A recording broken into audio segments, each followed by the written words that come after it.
jau uz pašu filmu gāju ar tādu diezgan lielu skepsi, jo reāli tā, ka man īsti neinteresē vispār sports. Man neīpaši patīk dokumentālās filmas, un arī par latviešu filmām pēdējo gadu laikā es īpaši sajūsmināts nebiju, tāpēc gājas filmu diezgan tā skeptiski noskaņots, bet,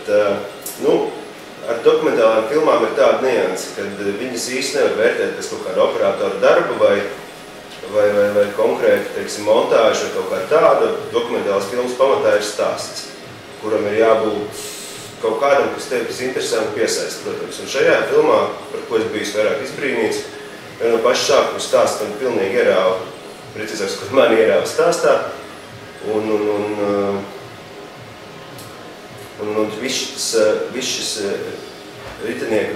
ģimenes dzīves stāsts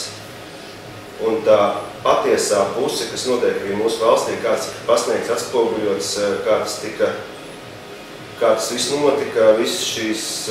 cīņas ar esošajām vāru, ar sistēmu, teiksim, un kā šis cilvēks, teiksim, konkrēti Aivars Ritenieks tam visam pretojās un kā viņš spēja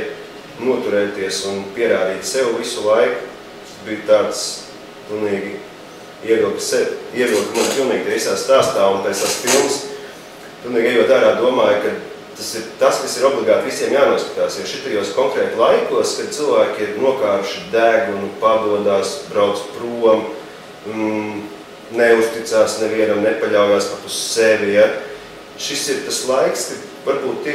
tieši tāds Aivara Ritenieka gars ir tas, kurš varētu visus varbūt katram būtu ko mācīties konkrēti no šīs filmas, tieši to cīņas spāru, tā teikt, lai spētu saglabāt, teiksim, cīnīties dzīvē par to, ko tu vēlies darīt, nekad neatkāpties no tā, ticēt sev un visiem pārējiem. Ieteiktu šo filmu uzskatīties visiem, kuri ne tikai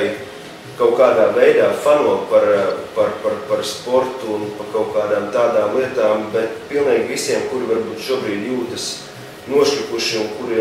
jūt, ka viņi kaut ko nespēja, noteikti noskatīties šo filmu, paņemt kā paraugu, kaut ko sevi daļu no tā visa un noteikti sekot tam, noteikti iesast.